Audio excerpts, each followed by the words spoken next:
আলাইকুম ওরহমতুল্লাহি ওবরাকাতুহু।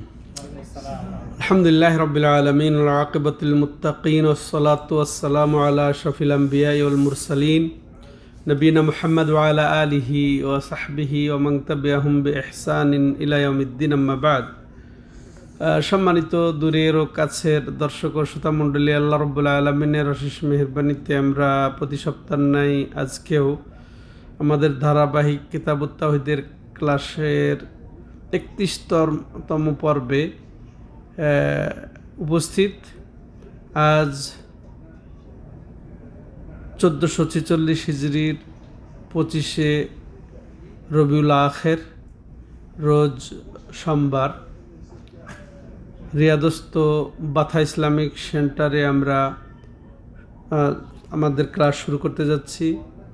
তো লেখক রাহিমাহুল্লাহ ধারাবাহিকভাবে তাওহীদকে যথাযথভাবে সুসাব্যস্ত করার প্রক্রিয়ায় এই ক্ষেত্রে তিনি যেটা বর্ণনা দিচ্ছেন, মহাব্বতের বিষয়টা। মহাব্বত এটা আসলে তাওহীদের অংশ হবে যখন এটা পরিপূর্ণভাবে তার জন্যেই আমরা বিনয়ের সাথে, নম্রতার সাথে, সসম্মানে, আমরা পরিপূর্ণ আনুগত্যের সাথে নিবেদন করতে পারবো, তখন এটা তাওহীদের অন্তর্ভুক্ত। তো যত মহাব্বত বাড়বে তত আমাদের ঈমান বাড়বে, যত মহাব্বত কমবে তত ঈমানও কমবে। তাহলে মহাব্বতটা একটা মৌলিক ইবাদতের অন্তর্ভুক্ত। আর যেভাবে বললাম এইভাবে নিবেদন করা, এইভাবে সাব্যস্ত করা, বাস্তবায়ন করা, এটা ঈমানের অন্তর্ভুক্ত। এর বিপরীতে যদি কেউ আল্লাহর মতো করে অন্যকে মহাব্বত করে, সসম্মানে, নমভাবে, নম্রতার সাথে, বিনয়ের সাথে, একেবারে পূর্ণ আনুগত্য ভরে, তাইলে সেটা হবে শিরিক। এই জন্যে লেখক রাহিমাহুল্লাহ এই অধ্যায় এখানে স্থাপন করেছেন, যেটা যেহেতু মহাব্বত আল্লাহর হক, এটা তাওহীদ, কিতাবুত তাওহীদ, আর এর পরিপন্থী হচ্ছে শিরিক। কখন হবে? এই মহাব্বতটা যদি আল্লাহকে বাদ দিয়ে অন্য কাউকে দেয়। তো তিনি অধ্যায়ের দেখেন সরাসরি আয়াত স্থাপন করেছেন। অধ্যায়ের শিরোনামে তিনি সরাসরি আয়াত এখানে স্থাপন করেছেন। তো আমরা শিরোনাম দিতে পারি এটা, যে ওরা অর্থাৎ মুশরিকরা ওলিদেরকেই আল্লাহর মতো করেই ভালোবাসে, ওলিদেরকে আল্লাহর মতো করে মহাব্বত করে। তো ঠিক এটা নবী সাল্লাল্লাহু আলাইহি সাল্লামের উপরে আয়াত নাজিল হয়েছেন মক্কার কাফের কুরাইশদের মোকাবেলায়। তো ঠিক এখনকার বর্তমান সমাজে দেখেন, যারা মুসলমান কিন্তু ওলি আউলিয়াকে তারা ওই আল্লাহর মতো করে মহব্বত যারা করে, যারা সেখানে সশ্রদ্ধ আবেদন নিবেদন করে, যারা ওখানে বিনয় নম্রতা প্রকাশ করে, ওলিদের কবরে মাজারে গিয়ে এখানে মিল হয়ে যায়, এটাও শিরকের অন্তর্ভুক্ত।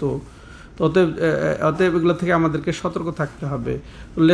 লেখক রাহিমাহুল্লাহ যে আয়াত স্থাপন করেছেন এখানে দলিলের ভিত্তিতে, যে এখানে 6টি দলিল উল্লেখ করেছেন, তার এই শিরোনামকে সুসাব্যস্ত করার জন্যে আমরা শিরোনাম কি বলছি, যে ওরা ওলিদেরকে আল্লাহর মতো করেই মহব্বত করে, ওরা ওলিদেরকে আল্লাহর মতো করে মহব্বত করে।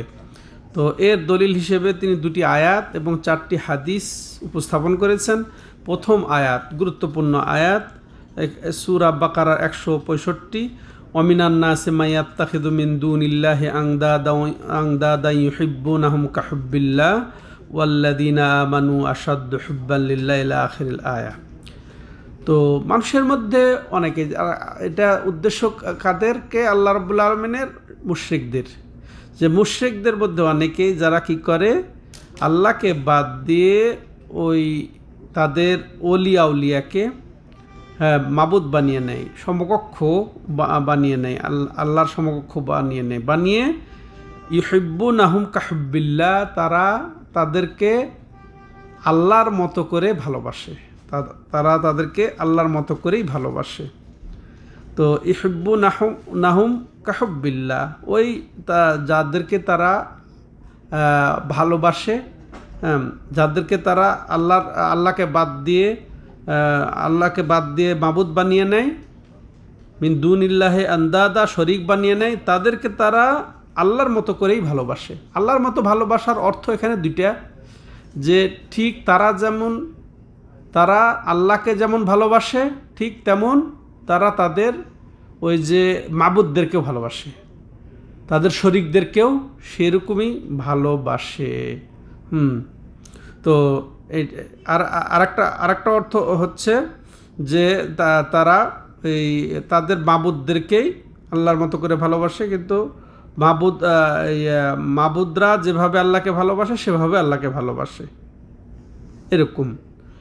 আর এই মোহাব্বতটা কোনটা, সেটা যেটা একে বিনয়ের সাথে, নম্রতার সাথে, পরিপূর্ণ আনুগত্যের সাথে ঘটে থাকে সেটাই। আর এটা একের সমকক্ষ স্থির করে, তারা আল্লাহর মহব্বতের সাথে সমতা বজায় রেখে তারা এই মহব্বতটা করে। আর এটাই হচ্ছে এমন বড় শিরিক যেটা তাদেরকে ইসলাম থেকে বের করে দেয়, মুসলিম মিল্লাত থেকে তাদেরকে বের করে দেয়। এটা তো বর্ণনা হচ্ছে সেই মুশরিকদের কথা, কিন্তু এখনও কেউ যদি মাজার দরগায় গিয়ে ওলির নাম দিয়ে তাদেরকে এই রকম বিনয়ের সাথে, নম্রতার সাথে আল্লাহর মতো করে ভালোবাসে, তাহলে অবশ্যই তারাও এই হুকুমের অন্তর্ভুক্ত হয়ে যাবে, তারাও মুশরিক হয়ে যাবে, এমন মুশরিক যে তারা ইসলাম থেকে একের পূর্ণভাবে খারিজ হয়ে যাবে, নাউজুবিল্লাহি মিন যালিক।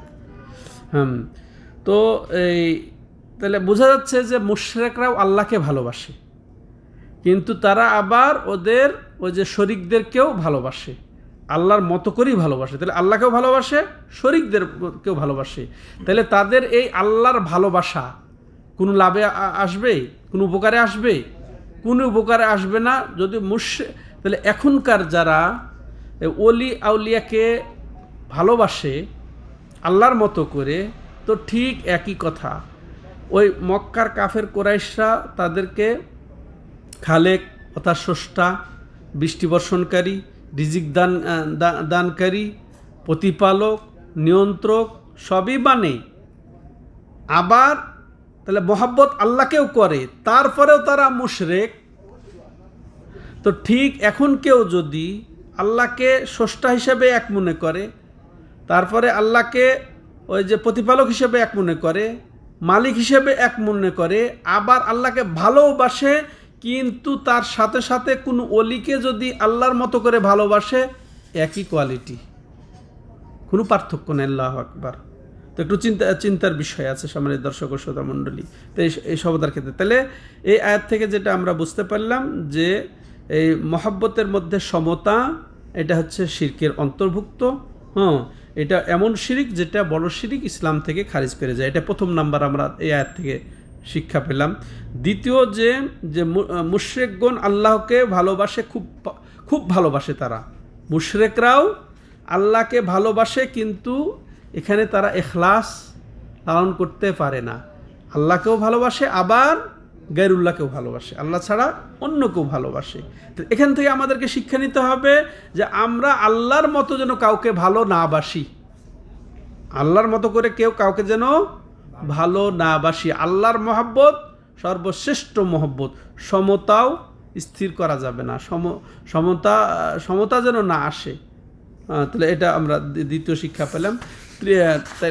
তাইলে আমরা এই ক্ষেত্রে আর যেটা আরও দ্বিতীয় দলিল লেখক রাহিমাহুল্লাহ যেটা পেশ করছেন, দ্বিতীয় আয়াত, কুল ইন কানা আবাউকুম ওয়া আবনাউকুম ওয়া ইখওয়ানুকুম ওয়া আজওয়াজুকুম ওয়া আশিরাতুকুম ওয়া আমওয়ালুন ইকতারাফতুমুহা ওয়া তিজারাতুন তাকশাউনা কাসাদাহা ওয়া মাসাকিনু তারদাউনাহা আহাব্বা ইলাইকুম মিনাল্লাহি ওয়া রাসূলিহি ওয়া জিহাদিন ফি সাবিলিহি ফাতারাব্বাসু হাত্তা ইয়াতিয়াল্লাহু বিআমরিহি ওয়াল্লাহু লা ইয়াহদিল কওমাল ফাসিকিন।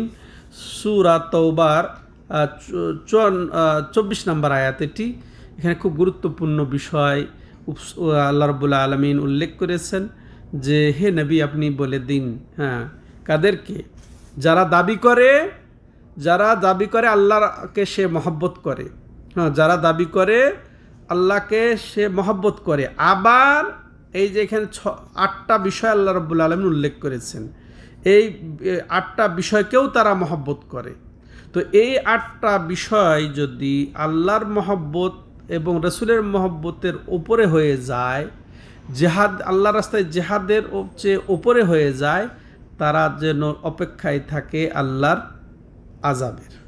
এটা মূল কথা আয়াতের। এবার আসেন এখানে আল্লাহ কি বলছেন, হে নবী আপনি বলে দিন, ইনকানা আবা উকুম, যদি তাদের বাপদাদারা, ও আবনা উকুম তাদের ছেলের মেয়েরা, ওয়া ইখওয়ানুকুম তাদের ভাই ব্রাদার, ওয়া আজওয়াজুকুম তাদের স্ত্রী, ও আশিরাতুকুম তাদের অন্য যে কোন নিকট আত্মীয় স্বজন, ওয়া আমওয়ালুন ইকতারাফতুমুহা এবং যে তারা যে মাল সঞ্চয় করে, যে মাল যা কামায়, হ্যাঁ, ওয়া তিজারাতুন তাকশাউনা কাসাদাহা, এবং হে নবী তুমি তাদেরকে বলো, অর্থাৎ নবী সাল্লাল্লাহু আলাইহি ওয়াসাল্লাম খেতাব করছেন, এবং ওই তেজারত যা ঘাটতি যাওয়ার, মন্দা যাওয়ার তোমরা ভয় করো, ওয়ামাসাকিনু তারদাউনাহা যে বাসভবন তোমরা খুব আনন্দ পাও, যে ভবন নিয়ে তোমরা আনন্দ পাও, তারদাউনা কাসাদাহা তারদাউনা আহাব্বা ইলাইকুম মিনাল্লাহি ওয়া রাসূলিহি ওয়া জিহাদিন ফি সাবিলিহি,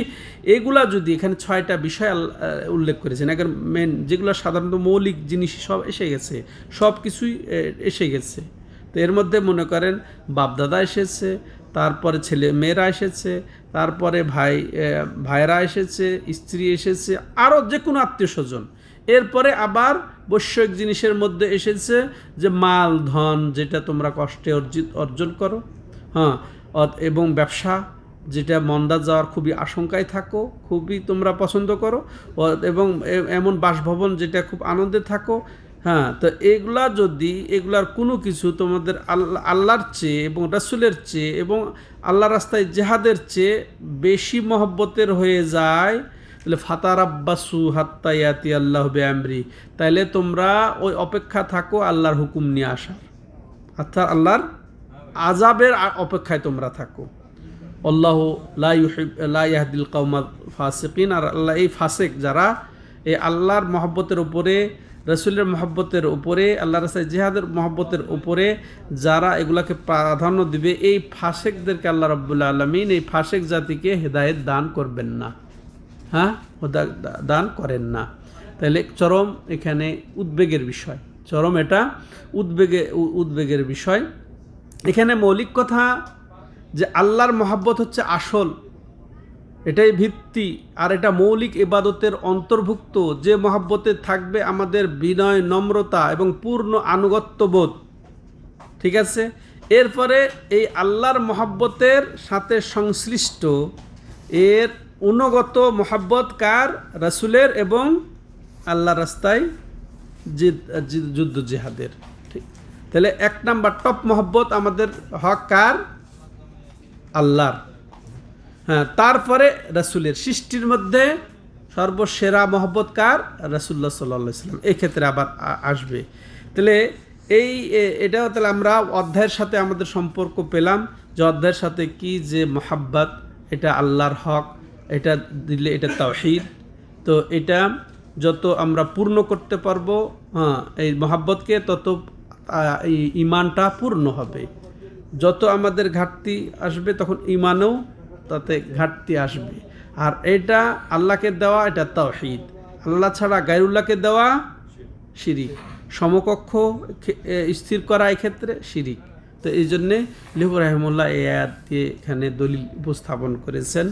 তাহলে অধ্যায়ের সাথেও এটার সম্পর্ক আছে। এবার এই আয়াত থেকে যা আমরা বুঝতে পারলাম যে আল্লাহর মহব্বত, এটা আমাদের জন্য ফরজ। আল্লাহর মহব্বত আমাদের জন্য ফরজ, এবং আল্লাহ যা কিছু মহব্বত করেন, যা কিছু পছন্দ করেন। আল্লাহ কি পছন্দ করেন? আল্লাহ রাব্বুল আলামিন আমরা সৎ আমল করি, সালাত আদায় করি, এটা তাহলে এই সালাতকেও আমাদের মহব্বত করতে হবে, মহব্বতের সাথে আমাদের সালাত আদায় করতে হবে, মহব্বতের সাথে আমাদেরকে জাকাত দিতে হবে। এই নয় যে একেবারে বিরক্ত হয়ে যে কি করব এখন, দিশাহারা বা এখন অপারক, না দিলেও হয় না, বিরক্ত হয়ে না, হ্যাঁ, এটা এটা রাগান্বিত হয়ে না, তো এটা একেবারে অন্তর থেকে দিতে হবে, ইখলাসের সাথে দিতে হবে। তো আল্লাহ তাহলে আল্লাহকে সরাসরি মহব্বত, এবং আল্লাহ যা কিছু মহব্বত করেন, পছন্দ করেন, ভালোবাসেন, তাকেও মহব্বত, এটা আমাদের জন্য জরুরি। তেমনইভাবে রাসূলুল্লাহ সাল্লাল্লাহু আলাইহি সাল্লামের মহব্বতের অপরিহার্যতাও এই আয়াত থেকে আমরা পেলাম। হ্যাঁ, তেমনইভাবে ওই লোকদের জন্য এটা হুঁশিয়ারি বা সতর্ককারী, যারা এই যে 8টা যে জিনিস আল্লাহ রাব্বুল আলামিন উল্লেখ করেছেন, এই 8টাকে বা 8টার কোনো একটিকে যদি আল্লাহর মহব্বতের উপরে বা রাসূলের মহব্বতের উপরে বা আল্লাহর রাস্তায় জিহাদের উপরে প্রাধান্য দেয়, এটা তাদের জন্য ভয়াবহ হুঁশিয়ারি। হ্যাঁ, এটা তাহলে উচিত হবে না, এটা কাবিরা গুনাহ হবে। হ্যাঁ, তাহলে এটা আমরা জানলাম এই দ্বিতীয় আয়াত থেকে। এবার আসেন এই হাদিস থেকে দলিল, তৃতীয় নাম্বার দলিল এবং হাদিস থেকে দলিল। আনানাসিন আন্না রাসূলুল্লাহ সাল্লাল্লাহু আলাইহি ওয়াসাল্লাম ক্বালা ইমিনু আহাদুকুম হাত্তা কুনা হাব্বা ইলাইহি মিন ওয়ালাদিহি ওয়া ওয়ালিদিহি ওয়ান নাসি আজমাইন, আখরাজা। হাদিসটি ইমাম বুখারী তার সহিহ বুখারীতে, ইমাম মুসলিম তার সহিহ মুসলিমে উল্লেখ করেছেন। বর্ণনাকারী হচ্ছেন আনাস বিন মালিক রাদিয়াল্লাহু তাআলা আনহু, আন্না রাসূলুল্লাহ সাল্লাল্লাহু আলাইহি ওয়াসাল্লাম ক্বাল, তিনি বলছেন, রাসূলুল্লাহ সাল্লাম বলেন, লা ইউমিনু আহাদুকুম, কত মারাত্মক কথা, লা ইউমিন, তোমাদের কেউ মুমিন হতে পারবে না, হাত্তা কুনা হাব্বা ইলাইহি মিন ওয়ালাদিহি ওয়া ওয়ালিদিহি ওয়ান নাসি আজমাইন। এখানে 3টা কথা, যে যতক্ষণ পর্যন্ত আমি তার নিকটে, তার সন্তান সন্ততি, তার পিতামাতা, বাস এটা তো খাস করে বলার পরে আবার ওয়ান নাসি আজমাইন, সমস্ত মানুষ অপেক্ষা, সমস্ত মানুষের মধ্যে ছেলে মেয়েও আছে, পিতামাতাও আছে, সবই আছে, তাই না? তো এটা আরও নিশ্চিত করার জন্য, আরও গুরুত্ব আরোপের জন্য বলেছেন, যতক্ষণ পর্যন্ত আমি তোমাদের কারো কাছে সন্তান সন্ততি, পিতামাতা, এমনকি সমস্ত ব্যক্তির চেয়ে প্রিয় না হয়ে যাব, ততক্ষণ পর্যন্ত তোমাদের কেউ মুমিন হতে পারবে না। এখন নিজেকে জিজ্ঞাসা করি, হ্যাঁ, তবে এখানে কি, যে এটা অবশ্য পরিপূর্ণ মুমিন হওয়া যাবে না, পরিপূর্ণ মুমিন হওয়া যাবে না। পরিপূর্ণ মুমিন হতে হলে আমাদেরকে অবশ্যই সব কিছু অপেক্ষা, ওই যে 8টা যে বলা হয়েছে, ওই 8টা অপেক্ষা রাসূলকেও মহব্বত করতে হবে। ওই আয়াতও ওটাই বোঝাচ্ছে এখানে, এবং আয়াতের বলা যায় এটা হাদিস থেকে, হাদিস দিয়ে তাফসীর। তাহলে মুমিন হওয়া যাবে না, এটা পরিপূর্ণ মুমিন হওয়া যাবে না। হ্যাঁ, তাহলে এই হাদিস থেকে আমরা যেটা বুঝতে পারলাম সরাসরি, তাহলে এই যে মহব্বত এটা ইমানের সাথে যেহেতু সম্পর্ক, তাহলে পরিপূর্ণ ইমানদার হতে হলে তাহলে তাওহীদ, তাহলে তাওহীদের অংশ আছে। এই জন্য লেখক রাহিমাহুল্লাহ এই হাদিসটা এখানে উল্লেখ করেছেন। তাহলে পরিপূর্ণ মুয়াহিদ হতে গেলে, তাওহীদবাদী হতে গেলে, তাহলে নবীকেও আমাদেরকে মহব্বত করতে হবে সবার চেয়ে বেশি। যা বুঝতে পারলাম যে রাসূলুল্লাহ সাল্লাল্লাহু আলাইহি ওয়াসাল্লামের মহব্বতের অপরিহার্যতা এবং সবার অগ্রাধিকার, সবার থেকে অগ্রাধিকার তার মহব্বত সমস্ত সৃষ্টি হতে। দ্বিতীয়ত যেটা আমরা জানতে পারলাম যে এই আমল হচ্ছে ইমানের অন্তর্ভুক্ত। মহব্বত কি? মহব্বত একটা আমল। এটা আমল কিসের আমল? অন্তরের আমল। নিয়ত একটা আমল, তাই না? নিয়ত কিসের আমল? অন্তরের আমল। তো নিয়ত যেমন অন্তরের আমল, ভরসা অন্তরের আমল, তেমনি ভয় অন্তরের আমল, ইখলাস অন্তরের আমল। তো ঠিক মহব্বতটাও অন্তরের আমল। তাহলে বোঝা যাচ্ছে যে আমল ইমানের অন্তর্ভুক্ত, ইমান থেকে আমল বিচ্ছিন্ন নয়, এটা আমরা বুঝতে পারছি। এই ক্ষেত্রে অনেকে মনে করে যে আমল ইমান থেকে আলাদা। কেউ যদি অন্তরে বিশ্বাস করে, স্বীকৃতি দেয়, অন্তরে স্বীকৃতি, মৌখিক সাক্ষ্য দেয়, সে মুমিন, সে যদিও আমল না করে। কিন্তু এটা ভুল কথা, এটা ভ্রান্ত কথা। আসল কথা, সঠিক কথা কোনটা? আমলও ইমানের অন্তর্ভুক্ত। আমল ছাড়া ইমান সাব্যস্ত হবে না, আমল ছাড়া ইমান গ্রহণযোগ্য হবে না। এটা আমরা, আর এখানে আমল হচ্ছে মোহাব্বত, আর এটা অন্তরের আমল, এটা আমরা বুঝতে পেলাম। আর ইমানকে প্রত্যাখ্যান করা হচ্ছে কাদের? যাদের অন্তরে রসুলের মহব্বত থাকবে না এবং অন্যর চেয়ে মহব্বত বেশি না হবে। আবার তৃতীয় যে বিষয়টা জানতে পারলাম যে এই যে লা ইউমিনু আহাদুকুম, তোমাদের কেউ মুমিন হতে পারবে না, অর্থাৎ এর অর্থ এই নয় যে সে একেবারে দিন থেকে বের হয়ে যাবে, এমনটি নয়। পরিপূর্ণ, এখানে আমরা কি বুঝবো? পরিপূর্ণ মুমিন হতে পারবে না যে ব্যক্তি এই রাসূলকে সবচেয়ে বেশি মহব্বত না করতে পারবে। তেমনইভাবে ইমানের দাবি হচ্ছে যে ইমানের নিদর্শন প্রকাশ পাবে, মহব্বতের আলামত জাহের হবে। আর সেটা কি? আনুগত্য। আল্লাহ রাব্বুল আলামিন এই সমস্ত লোক যারা ওই যে এই যে আয়াত যে গেল, যারা আল্লাহর মহব্বতের দাবি করে তাদেরকে আল্লাহ রাব্বুল আলামিন বলছেন যে এই তাহলে 8টার উপরে তোমাদেরকে অবশ্যই প্রাধান্য দিতে হবে আল্লাহর মহব্বতকে। ঠিক আছে? তাইলে তো তোমরা আযাব মুক্ত হবে, শাস্তি মুক্ত হবে। আর যারা বলে আমি রাসূলুল্লাহ সাল্লাল্লাহু আলাইহি ওয়াসাল্লামকে মহব্বত করি, তা আল্লাহ বলছেন হে নবী তুমি তাদেরকে পরীক্ষা করো। কি? কুল ইন কুনতুম তুহিব্বুনাল্লাহ ফাত্তাবিউনি ইউহিব্বুকুমুল্লাহ। হে নবী আপনি বলে দিন যে তোমরা যদি আল্লাহকে মহব্বত করতে চাও তাহলে আমার তোমরা আনুগত্য করো। তো রাসূলের আনুগত্য দিয়ে পরীক্ষা করেছেন কাদেরকে? যারা আল্লাহর মহব্বতের দাবিদার। তাহলে রাসূলের আনুগত্য তার আকীদাতে, তার আমলে, তার বিধিবিধান, হুকুম, আহকাম, আখলাক, চরিত্রে। ঠিক আছে?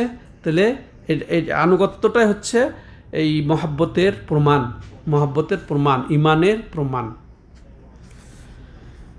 হ্যাঁ, এই হাদিস থেকে আমরা এগুলো পেলাম। এবার তৃতীয় বা চতুর্থ যেটা দলিল, এটাও বুখারী মুসলিমের, এই হাদিসটা বুখারী মুসলিমের ছিল।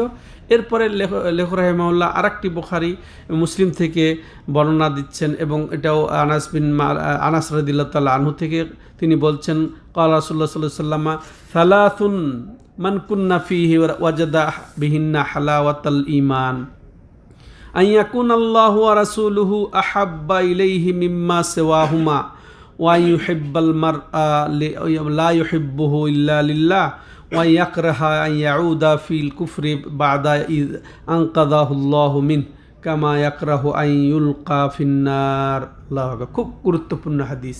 সম্মানিত দর্শক ও শ্রোতা মণ্ডলী, আমরা হাদিসটা অর্থ বুঝি আগে। তো রাসূলুল্লাহ সাল্লাম কি বলছেন? সালাসুন, তিনটি বৈশিষ্ট্য। কয়টি? তিনটি বৈশিষ্ট্য এমন, মান কুন্না ফিহি ওয়াজাদা বিহিন্না হালাওয়াতাল ঈমান, এই তিনটি বৈশিষ্ট্য যার মধ্যে থাকবে সে ঈমানের মজা পাবে। ঈমানের যে মিষ্টি তিক্ততা আছে না জিনিসের, সে মিষ্টি কখন অনুভব করবে? যখন এই তিনটি বৈশিষ্ট্য তার মধ্যে থাকবে। আমাদের শোনা দরকার না? শোনা দরকার নেই?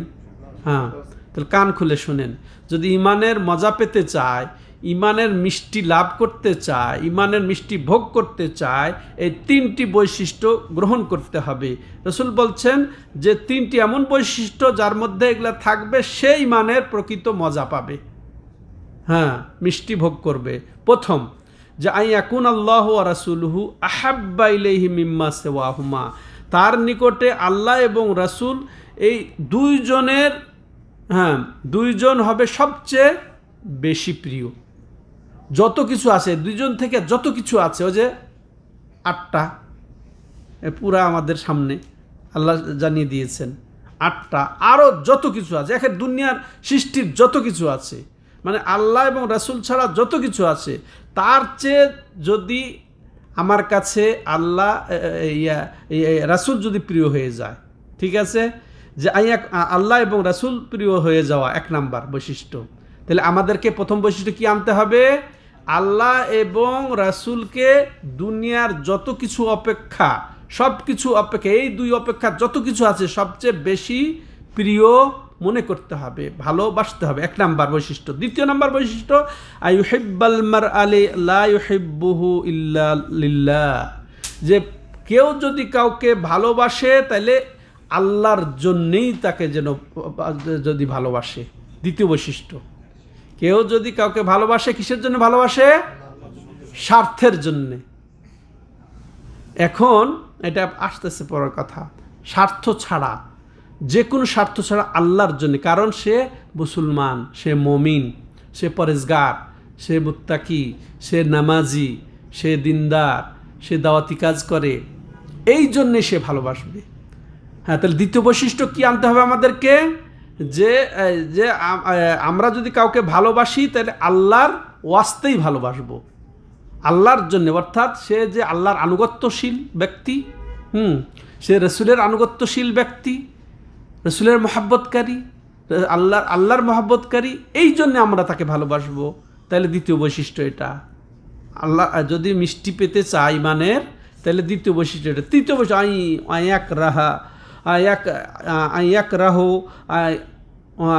আইয়াউদা ফিল কুফরে বাদা ইদ আনকাদাহুল্লাহ মিনহু, যে সে এমন অপছন্দ করে কি কুফরিতে ফিরে যাওয়া।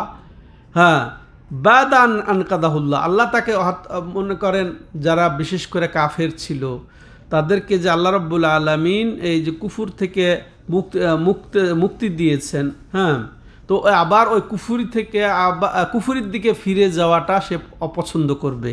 হ্যাঁ, ওয়া কাবা একরাহ আইউলকা ফিন্নার, যেমনভাবে তাকে জাহান্নামে নিক্ষেপ করতে সে অপছন্দ করে।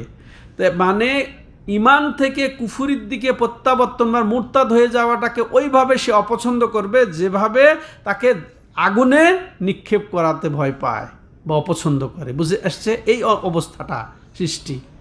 তো এই অবস্থা যার সৃষ্টি হবে, এটা তৃতীয় গুণ। তাইলে আগের দুইটা এইটিতে, এই তিন গুণ যে অর্জন করতে পারবে, সে মূলত ইমানের মজা বা ইমানের মিঠা ভোগ করতে পারবে। সুবহানাল্লাহ, আল্লাহ আমাদের সবাইকে তৌফিক দান করেন। আর এই যে বলছিলাম যে আল্লাহর জন্যই ভালোবাসা, এটা খুবই গুরুত্বপূর্ণ। এখন এই দেখেন, আবার এরপরে দেখেন অফি রেওয়ায়া লা ইয়াজিদু আহাদুন হালাওয়াতাল ঈমান হাত্তা, অন্য বর্ণনা এসেছে যে সে ইমানের মজায় পাবে না তোমাদের কেউ, এটা বুখারীর বর্ণনা এসেছে। অর্থাৎ এই তিনটি উল্লেখ করে ইমাম বুখারী এভাবে এনেছেন।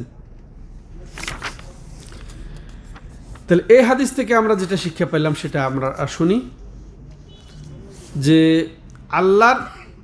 আল্লাহর মহব্বত এবং রসুলের মহব্বতকে সর্বাধিকার দেওয়ার ফজিলত পেলাম। তাহলে কি হবে? ইমানের মজা পাওয়া। ইমানের মজা পেতে হলে সব কিছুর অপেক্ষা আল্লাহ এবং রসুলকে মহব্বত করতে হবে। সব মহব্বতের উপরে আল্লাহর এবং রসুলের মহব্বতকে অগ্রাধিকার দিতে হবে। এটা একটা শিক্ষা পেলাম আমরা এই হাদিস থেকে। তারপরে খাস করে আল্লাহর মহব্বতের যে ফজিলত সেটা জানলাম। তারপরে আর মুমিনরা যে কাউকে যদি ভালোবাসে একমাত্র আল্লাহর সন্তুষ্টির জন্যেই, আল্লাহর দিনের জন্যেই, হ্যাঁ, আল্লাহর সে যে আনুগত্যশীল সেই জন্যেই ভালোবাসবে, এটা শিক্ষা পেলাম। হ্যাঁ, তারপরে আন্না মানিন তাসাফা বেহাদিল খিসালা সালাফা ও আফজল মিম্মাল্লা তাসিফু। তো তাহলে এই তিনটি যে সমন্বয় করতে পারবে সে হচ্ছে মাশাআল্লাহ সর্বসেরা মমিন। এরপরে আরও যেটা জানতে পারলাম যে কাফেরদেরকে অপছন্দ করা বা ঘৃণা করার এখানে বৈধতা পেলাম।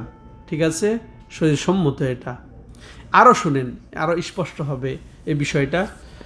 ওয়ান ইবনে আব্বাস রাদিয়াল্লাহু তাআলা আনহুমা قال من أحب في الله وأبغض في الله ووالى في الله وعاد في الله فإنما تنال ولاية الله بذلك ولا يجد عبد طعم الإيمان وإن كثرت صلاته وصومه حتى يكون كذلك وقد صارت عامة مؤاخاة الناس على أمر الدنيا وذلك لا يجدي على أهله شيئا।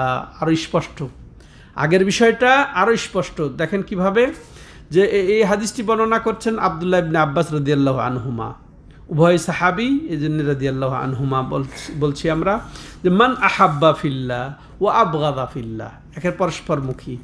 এখানে পরস্পর দুইটা, আহাব্বা ফিল্লাহ ও আবগাদা ফিল্লাহ। যে ব্যক্তি যে আল্লাহর উদ্দেশ্যে, আল্লাহর সন্তুষ্টির জন্যেই বা আল্লাহর জন্যেই, অর্থাৎ একজন কে ভালোবাসবে, সে একজন মুমিন, সে আল্লাহর প্রতি ঈমানদার, রসুলের প্রতি ঈমানদার, আল্লাহর মহব্বত করবে, রসুলের প্রতি, যে আল্লাহর জন্যই মহব্বত করবে। ওয়াবগাদা ফিল্লাহ, এবং আল্লাহর স্বার্থে, আল্লাহর জন্যই সে কাউকে ঘৃণা করবে, অর্থাৎ সে আল্লাহর আল্লাহর দুশমন, আল্লাহর বিরোধী, রসুলের বিরোধী, সে কাফের, মুশরিক বা ইসলামদ্রোহী, তো এই জন্যে সে তাকে ঘৃণা করবে। তাহলে সে আল্লাহর জন্যে সে ঘৃণা করবে।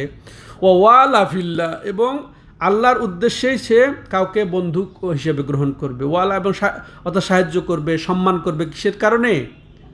আল্লাহর কারণেই কাউকে বন্ধু হিসেবে। ওয়াদা ফিল্লাহ, এবং আল্লাহর জন্যে কাউকে শত্রু মনে করবে, আল্লাহর কারণেই কাউকে শত্রু মনে করবে। তাইলে কি হবে? ফাইন্নামা তুনালো ওয়েলায়াতুল্লাহে বিযালিক, এই চারটার দ্বারা সে কি পাবে? আল্লাহর ওয়েলায়াত পাবে। আমরা বেলায়াত করি না, এই যে বেলায়াত কাকে বলে শোনেন। তাইলে আল্লাহর কি বন্ধুত্ব পাবে, অর্থাৎ কি হবে? তা আল্লাহ তাকে সাহায্য করবেন, আল্লাহ তাকে মহব্বত করবেন। তাহলে আল্লাহর মহব্বত এবং আল্লাহর সাহায্য পেতে হলে তাইলে আল্লাহর জন্য ভালোবাসা, আল্লাহর জন্য ঘৃণা করা, আল্লাহর জন্য বন্ধু বানানো, আল্লাহর জন্য শত্রু বানানো।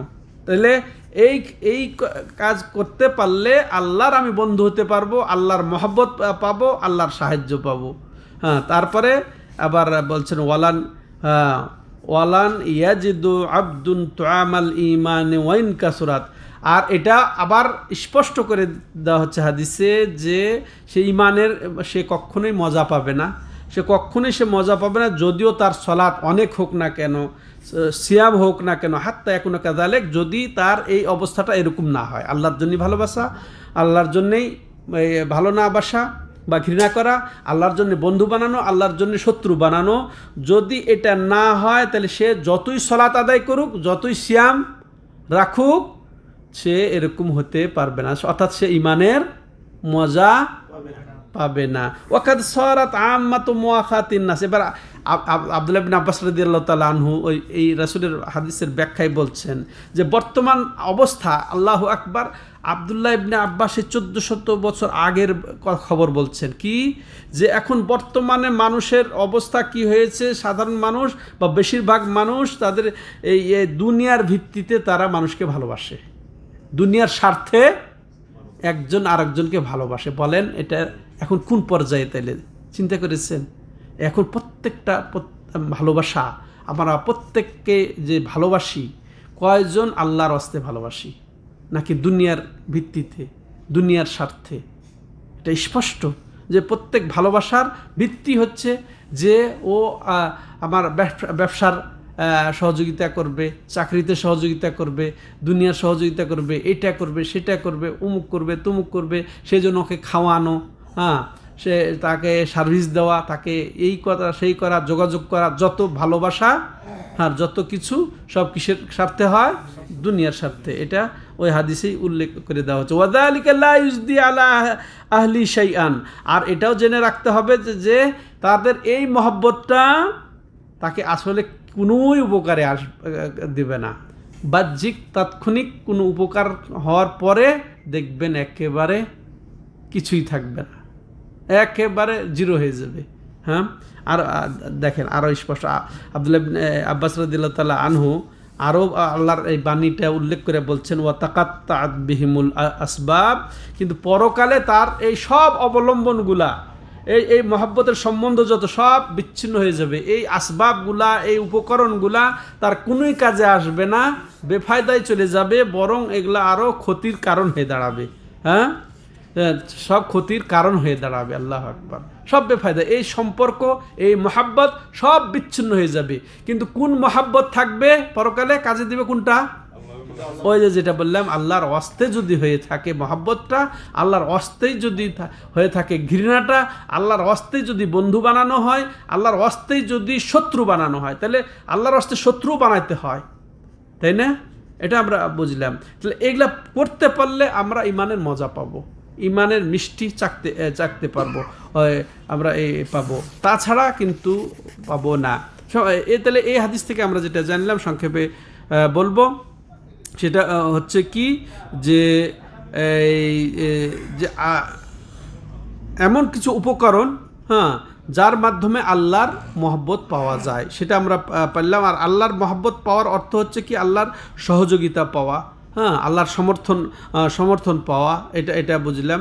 আর আল্লাহর হস্তের এই যেগুলো মহব্বত, সেটাই এটা বাকি থাকবে, কিয়ামত কাল পর্যন্ত বাকি থাকবে, পরকালেও সেটা বাকি থাকবে। তেমনইভাবে এখানে আল্লাহ যে মহব্বত করবেন, এটাও আমরা পেলাম যে আল্লাহর মহব্বত পাওয়া যাবে। তা আল্লাহর মহব্বত করা আমাদের মহব্বতের মতো নয়, এটার সাথে তুলনা নয়। আল্লাহর তাহলে মহব্বতের একটা বিশেষ গুণ আছে, সিফত আছে, কিন্তু আল্লাহর যেরকম উপযোগী সে পর্যায়ের আছে, কিন্তু কোনো সৃষ্টির সাথে নয়। তেমনইভাবে আমরা এখানে যেটা জানতে পারলাম যে আল্লাহর ওয়াস্তে মহব্বতের ফজিলত কি, সেটাও আমরা জানতে পারলাম। এবং আল্লাহর জন্যে ঘৃণা করা, এটারও ফজিলত আছে, এটাও আমরা বুঝতে পারলাম। তো আর তাইলে বোঝা গেল, এই যদি আল্লাহর ওয়াস্তে মহব্বত আর আল্লাহর ওয়াস্তে ঘৃণার এই গুণটা না থাকে, তাহলে আমাদের সলাতে সিয়ামে কোনো কাজ দিবে না। তেমনইভাবে এটা বুঝতে পারলাম যে মমিনরা একজন আরেকজনকে বন্ধু হিসেবে গ্রহণ করবে, সাহায্য সহযোগিতা করবে, এটাও পেলাম।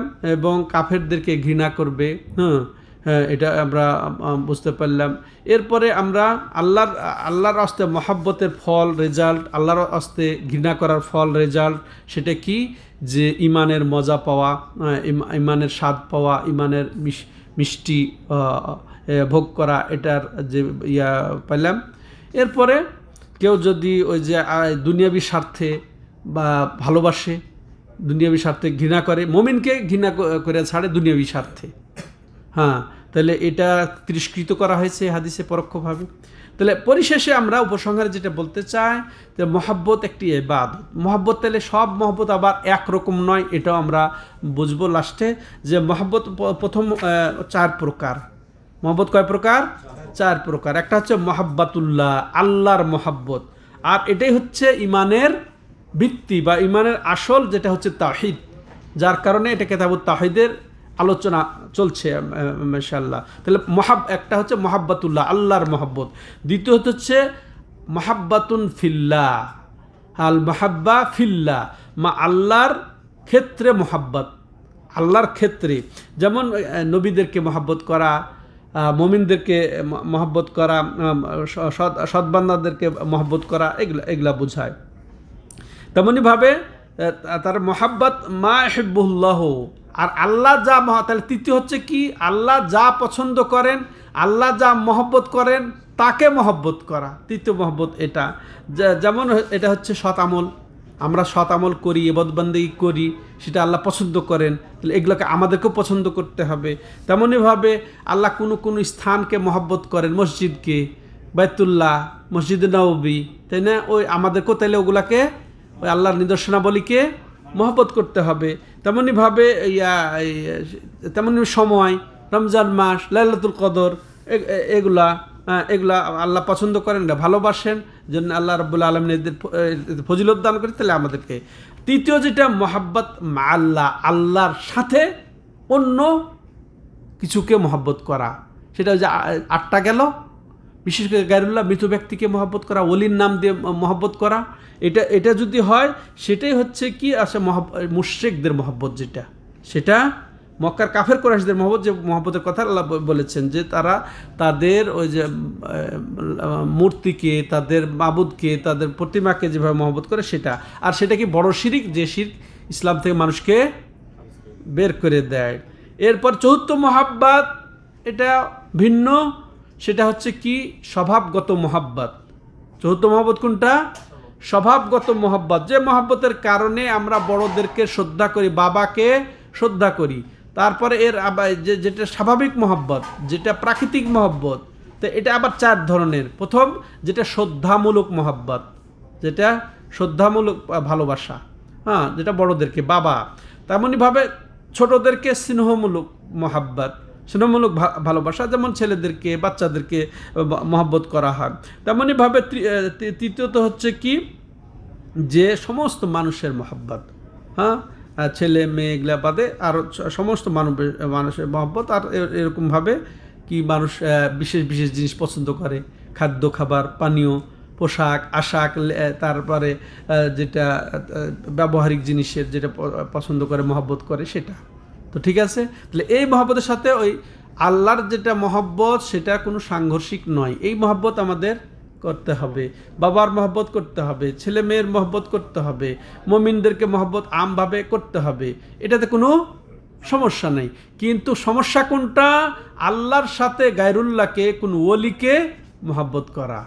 এটা যদি বিনয়ের সাথে, নম্রতার সাথে কোনো গায়রুল্লাহকে, কোনো ওলিকে, এমনকি নবীকেও যদি আল্লাহর সমতুল্য মনে করে সমতুল্যতার সাথে মহব্বত করা হয়, সেটা কি হবে? শিরিক হবে। তো এটা আল্লাহ আমাদেরকে বুঝার তৌফিক দান করেন, আল্লাহ রাব্বুল আলামিন যথাযথভাবে বাস্তবায়ন করার তৌফিক দান করেন। আল্লাহ এর বিপরীত থেকে আল্লাহ আমাদেরকে হেফাজত করেন। হাদা হুয়া সাল্লাল্লাহু আলা নবিনা মুহাম্মদ ওয়া আলা আলিহি ওয়া সাহবিহি আজমাইন। সুবহানাকাল্লাহুম্মা ওয়া বিহামদিকা আশহাদু আল্লা ইলাহা ইল্লা আনতা আস্তাগফিরুকা ওয়া আতুবু ইলাইক।